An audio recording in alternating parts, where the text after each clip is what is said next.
It does raise an interesting question, though, in relation to gender, and it is something we got in a lot from listeners when we were previewing that you were coming on today. A lot of people concerned about your gender ideology. So could I ask where you stand on that? I think there's no doubt where I stand on it. We need an inclusive society. We don't need division, and we don't need language to divide. And I worked as a clinical psychologist, and my training was in England. And I know the actual pain and suffering that somebody goes through when they feel that they're not having the right gender. I know that that's a painful, painful process, and it's something that I won't comment on lightly. But I will say, prior to my time, and it was a good act, the government passed the Gender Recognition Act. And it's law that somebody can choose to change their gender and register accordingly over 18 years of age. How many genders do you think there are, in your view? I think it's up to people to decide that, but we're talking about a tiny proportion of population. But in your view? In my view, we're talking about a tiny proportion of population. And we passed a Gender Act to allow them to identify which gender. And that's law. And there's a process in place. And then there's a particular process in place for 16 to 18, where they need 2 medical reports. That was reviewed, that whole act was reviewed, and I think that's the way to do things in a democracy. It was reviewed, recommendations were made, and I think we have an obligation to read that report and see where we're going with it, see what are the concerns of people, see what are the inadequacies, if any, and look at it in a reasoned way.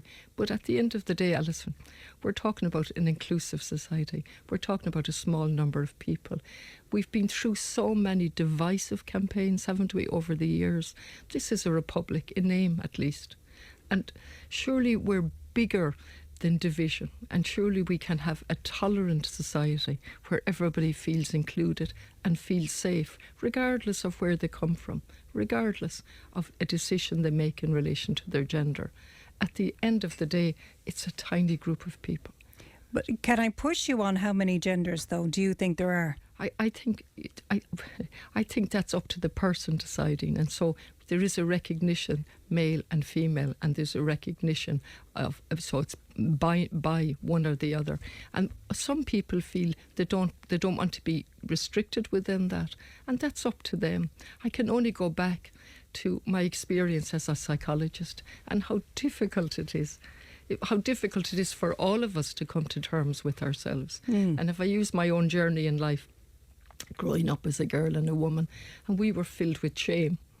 You know, anybody from my background and my age, roughly, shame was a predominant feeling in our lives growing up. And it's something that I wouldn't wish on anyone. And it's taken me a long time in life to accept myself. And I leave it to other people to make that journey as they see fit. And what is a woman to you then? I'm a woman and I'm proud of it. It's taken me a long time to accept. So is it a biological woman? Someone who's born a woman? There's a small group of people who wish to identify in a different manner than I do, and I accept that completely.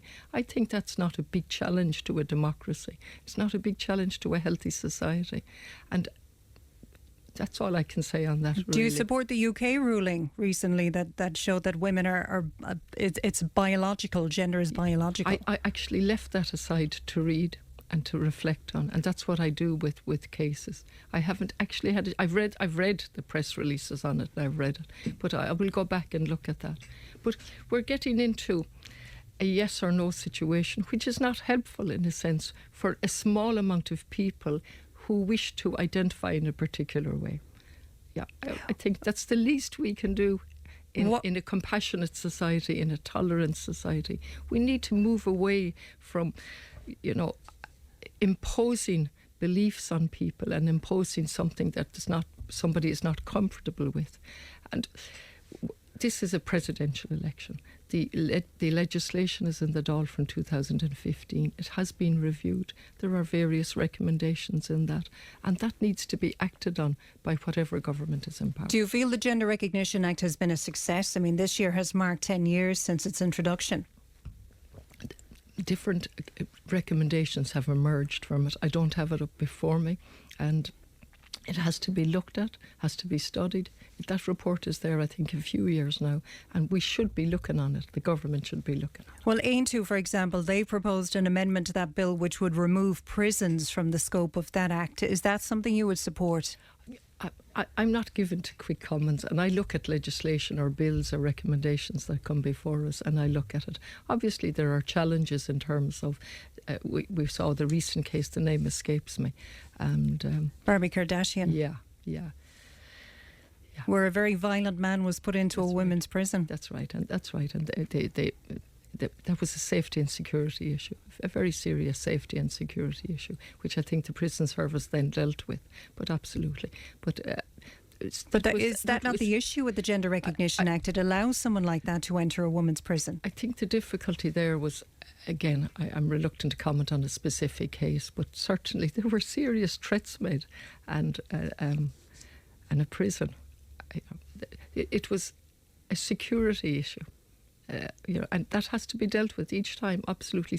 A person's safety in or out of prison, prisoners' security and safety be at the top of the list. And I'm sure you'd agree that women have the right to feel safe where they are as well, Absolutely. Be it in a changing room or in sport. Would you agree with men participating in women's sports? I think there are challenges that need to be discussed, absolutely. But personally, do you agree with it? All I can say is, whether I agree or disagree, there are challenges. If you have somebody that wants to participate in female sports and they're at an advantage because of their strength and their bulk, that's something that the sports have to look at and society has to look at in a reasoned way. It has to be rationally teased out as to where we're going with those challenges. Without a doubt, it's a challenge. Okay, so if I push you again for an answer on what is a woman to you? I have spent all my life struggling to accept myself, as most women have, I would imagine, given the background that we've come from, given the fact that we were threatened with institutions if we stepped out of line. And, that mightn't have been spelled out to us, but that's, if we go back to Galway, it was a city of institutions and a county of institutions. So I'm very familiar with threats to... If you don't act in a particular way as a woman. And I would draw on that experience to strengthen me and to make me strong as a woman now and not feel threatened by somebody who chooses a different gender. But if other women feel that they're being forced to affirm a delusion by someone, is that fair either?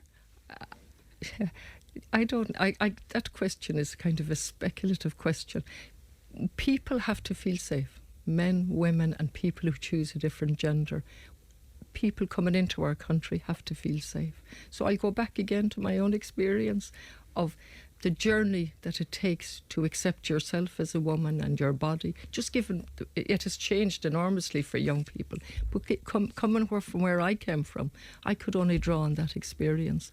And I'm going back to the threats that we faced as women. I know, but isn't it important for you, who's asking for a vote to be president of this country, that people are very clear on your views on these topics? Because according to our listeners, these are very important topics to them. I think people will be very clear that I will stand as a president who cares, a president who has compassion, a president who listens to concerns, a president that opens the iris, and that will use my voice for a care and compassionate country. We've had too much of the judgment. We've had too many judgments of men and women, but particularly women. We've had too many people locked up in institutions. There are 4 people on hunger strike outside the Dáil as we have this interview. And that really, really upsets me and concerns me. And I think they're on day 19 now. I've lost track of the days, but it's certainly between 18 and 20. And the reason they have survived so long is because they have been taken fluids, but they haven't been eaten. And they feel absolutely abandoned. They feel they have nothing to lose, and all they want is a particular health card and access to a contributory pension. So I would like to think, given my broad experience in different roles, that I will bring a view into the Áras that will help us have a compassionate and a caring society and bring out the values that are best in Irish people. Can I ask you about free speech? Because that's something that has also come up very strongly with our listeners this week, particularly that incident with Elijah Burke. Why didn't you answer his question? Well, absolutely. I'm delighted you've brought that up, actually, Alison. I had nothing to do with the organising of the Lytton. I understand that. Oh, but it is important because the rules were set by the Lytton Debating Society.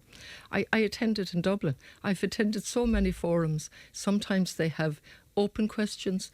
Mostly they have, actually, in the different places I've been, as in UCD, and questions came from the floor. With the Lytton Deb in Galway, 3 candidates were invited, 1 turned up. Secondly, the rules were set by the Lytton Deb, and so they let the student body know that the questions had to be submitted. I never saw the questions, just like today. I don't know what questions will be thrown at me. So I didn't know what questions that were going to be given to me. And they were the rules. So I think we were on the 2nd or 3rd question when Mr. Burke stood up, broke all the rules, didn't wait, and started shouting about a question. And it was explained to him that he hadn't submitted a question, and notwithstanding that... Well, he claims he did submit the question, and it was approved. No, that's not what no, let me be perfectly clear. That's not what the chair told me. And actually, they bent the rules and said, look, you can ask a question at the end when the submitted questions. He didn't do that. He kept shouting. He was gently removed eventually by a group of security people and the guards. And then immediately after that, as we went back, another person stood up, identified themselves as a journalist, I think, and said, you've just seen him being dragged out. Nobody was dragged out. He was gently escorted out. Then the second person interrupted and started shouting with photographs. And that's what happened. Then she was gently escorted out. Subsequently, I was followed to my car. Absolute intrusion into my face, and that's what I had as a candidate. So at no stage did I refuse to answer any question. In fact, but you didn't answer the question, and do you feel like that situation could have been contained a bit better had you respected that and answered his question? Well, actually, the framing of that question is as if I was the problem. No, I'm not. I don't say that. But the problem was Mr. Burke stood up, shouted, actually. I couldn't quite hear his question, to be absolutely straight. I couldn't quite hear it, and kept shouting. And the questions that had been submitted, he was actually bypassing all of those, followed by the second person who stood up. And it left the students standing there doing their best, trying to cope. Okay, well, can I ask you that question? There were 350 students, and actually I think RT said 500 students. So this was a wonderful event where students were engaging. I understand that, but his question was very legitimate. I mean, what he was asking you was, do you believe that religion and belief should be protected? That's what he asked you. No, I did not. First of all, no, but can I ask you that question? Then? You can ask me any question you like, but let's stay with this because this is very important. I couldn't hear the question with the shouting. I couldn't hear anything with the shouting. Then it was said that he was carried out. That didn't happen. Then it was said I didn't answer a question. That didn't happen. No apology has been ever given to me. And we've had various contacts with us saying I did this and I did that. Now, earlier on we were talking about a smear campaign with Ivan Yates and Fine Gael. And here we have something going on that's so far from the truth. It's not acceptable. Nobody was carried out. We didn't break the rules. I complied with all the rules. Mr. Burke didn't comply with the rules and then stood up and wanted to get his question answered over and over, which I couldn't hear. Now, we must either listen to the facts and then reflect on them. No, I understand that, but I'm not too sure the details of what happened. Are they really important? I mean, the crux of this and what everybody wants to know is what is your answer to his question? No. Do you believe that religion and belief should be protected in this country? No, I think the facts matter. I think this is the crux of the matter. If you want to debate in a democracy, you have to be able to listen. You have to be able to put your question and try and get an answer. You can't stand up and... But you also have to have your answer or your question answered. No, if I was to bombard you now and kept speaking over you and just ignored you, it wouldn't wouldn't be very helpful to the debate. We have to accept the facts really matter in this case. I understand, but it feels a little bit like filibustering. No, I'm usually... It's a very clear question. No, there's no you see, you're saying this started off by asking me why didn't I answer, and when I give the facts you tell me the facts don't really matter, but the facts are crucial. But it's the facts around it. What people want to know is your answer to what he was asking. If you want an answer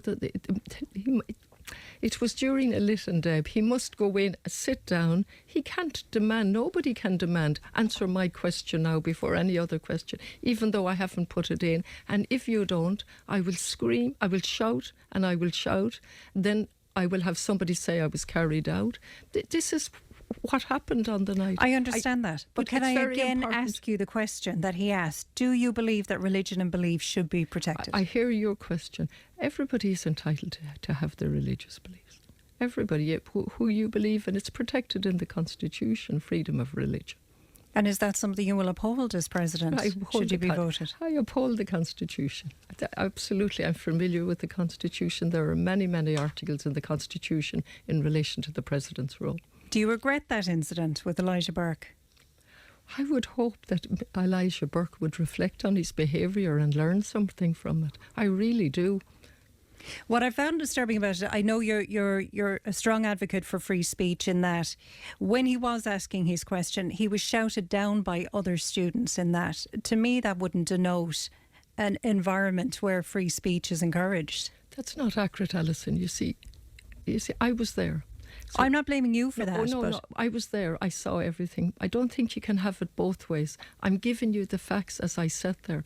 The RTE were there with the cameras. Actually, the student body were very patient. Elijah Burke shouted his question over and over, and I couldn't hear his question. I could hear the shouting, and over. So it was very well organised.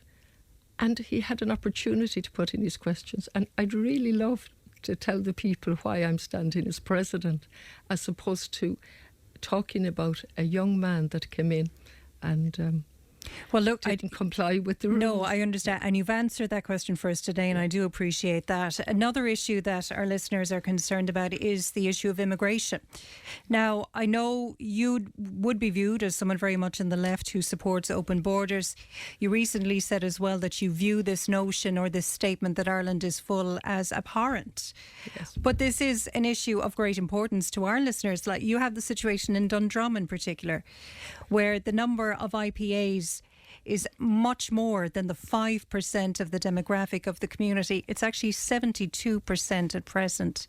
Is that something you would support? You see, again, let me just the question is conflated. So people are coming into our country all the time looking for work, and it's very difficult to get in here. We don't have open borders. Okay. And you have to get a work permit. And there are different types of work permit. And let me tell you from my experience, trying to make representations for businesses in Galway who are looking for workers, it's not an easy... But that's very different to international protection applicants. I'm doing my best to answer, Alison. I can only do my best. So it's extremely difficult. We're utterly reliant on people from abroad coming into our country. And businesses are constantly making representations to me and other TDs. So then we have an asylum process, which is under international law, and we have an obligation to receive asylum seekers who are fleeing war and persecution. And we set up a system that I was never happy with, a direct provision system from 2000. It was supposed to be temporary, a temporary provision. And we set it up in a way that it's utterly dependent on private owners of businesses making an obscene, of premises making an obscene profit. Absolutely. So I've never agreed with that. I've used every fibre of my political being in the Dáil to question that system on the public accounts and in the Dáil with questions. I have followed and read every report. And so we had a former judge of the Circuit Court, the Mahon report, making recommendations. We had reports from the Ombudsman for Children. We've had the Catherine Day report to say stop direct provision as a system. And we might come back to the suggestion in that the people would be housed in the community. I'll come back to that because it was where Burke was a prime example of that, how it can work when it's done absolutely, properly. yeah, and in Roscommon and in other places. So the theme here, and then there was a paper by the government, direct provision system is not working. On so many levels it should be abolished. It hasn't, unfortunately, and the temporary system has remained in place for over a quarter of a century. What are my difficulties with that? They've been highlighted in each report. It's allowing individuals and companies to make obscene profits on the misery and suffering of vulnerable people, number one. It also builds up a division. You'd agree with within that? the community, absolutely. Good. And thirdly, it was always meant to be temporary. So the language here, people have lost trust, and that's very dangerous when people lose trust in the language of politicians and government. And it's a theme I'm going to keep coming back to. So what was your reaction then, sorry to interrupt, on the news during the budget this week that $5 billion has been allocated towards immigration services? I'll have to look at the breakdown of that because we get a budget and you do your best to look through it to see the budget. I'm very critical of the budget this week. And indeed, I've been criticised by a Fine Gael Minister for Health for speaking on the budget. I've never missed a day in the Dáil since the day I was elected, and I'm being criticised for standing up in the Dáil as a TD commenting on a budget. And that's the level of what's going on in terms of unjustified criticism. Now, I just say to your listeners, I won't be able to keep in the Dáil for the next 2 weeks, but I kept my... to the best of my ability up to the budget and yesterday. So go back to the direct provision. At any given time, the numbers were manageable. At any given time, the number of asylum seekers coming into our country, it could be as low as 15,000 and it went up to 25 or 30,000. So we should have a system that's effective. That's what all the reports have asked for. Process the application quickly, process it with dignity and respect and make a decision. And vetting, which is very important to listeners. It's every part of that application has to be done with dignity and respect and with thoroughness. Unfortunately, that's not what happened. In addition, and parallel with that ineffective system, then we had Russia invading Ukraine and breaching international law on every level. And then we opened our country to 120,000 refugees from Ukraine. However, we treated them differently. And so we created a further tier of division and suspicion, and not suspicion, definitely division and fear. So now we have different type of refugees, different type of asylum seekers, which to me I had a problem with from day one. I asked questions about that and the government said this is the directive from Europe that was never acted on. It was there, but they acted on it. So that division is unnecessary, unacceptable to me. So let me go back to your question. A vacuum was created by the governments and various governments then, and the crisis worsened, and so they had emergency responses, taking over hotels, taking over different buildings. It was never, shouldn't have been a long-term solution. But it appears it is. Absolutely, and I have the same concerns as other people in relation to that. Hotels should have never been taken on a long-term basis. I see it all over Connemara. 2 hotels in particular. One has now gone back to the community in Carna, and I very much welcome that. And it certainly created difficulties. If it was a thing that the government, and we could rely on them, said, we're really caught here, we're taking the hotel for 3 months or so, unfortunately became a long-term solution, which again built on the vacuum that was there. So if I go back, we're a country that have sent millions of our people abroad. 4 aunts of mine went to England when this country had nothing to offer. Indeed, their remittances kept us going as a family. We're certainly a major part. When they were cleaning, they were working in shops. Absolutely, and they had to work. But can I ask, they sent back money to us. That's the big thing. Yeah. Those remittances to our economy, in today's terms, probably worth billions. If you are against direct provision, does that mean that you would be in favour of IPAs and refugees and immigrants coming into this country, that they should be housed? You see, refugees, immigrants and asylum seekers. There's a conflation of words here. We have we have obligations under international law to receive and process applications from asylum seekers, which is a relatively small number. We're not doing that efficiently. Then people coming into our country to work, we can't get them. The businesses are crying out for workers.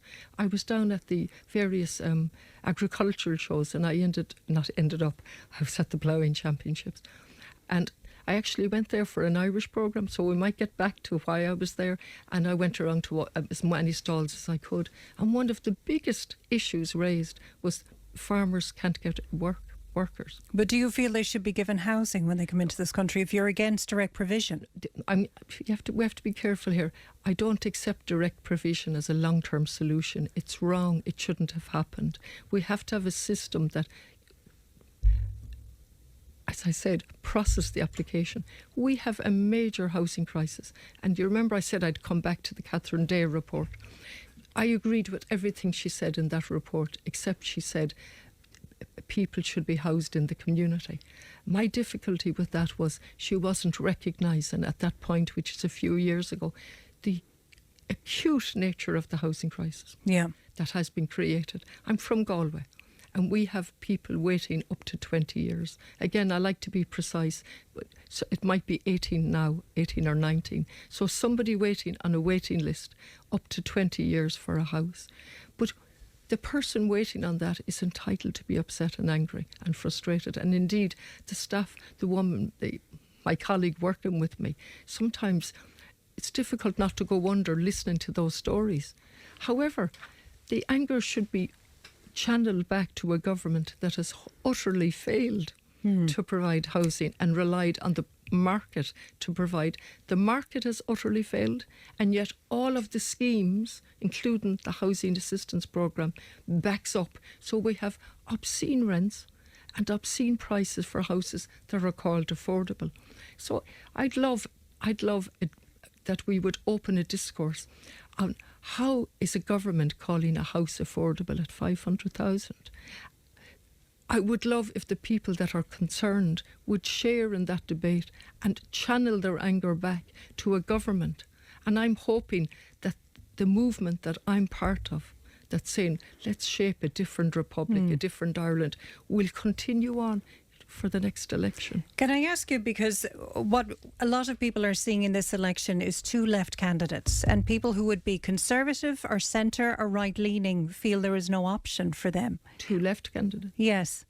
How do you feel about that? But there are only two candidates. Yes. And one is Heather, who's very much... Who a lot of people would feel would be left. That takes me by surprise. Given the budget. People on the right who would claim to be on the right, who are our listeners, feel there is nobody representing them.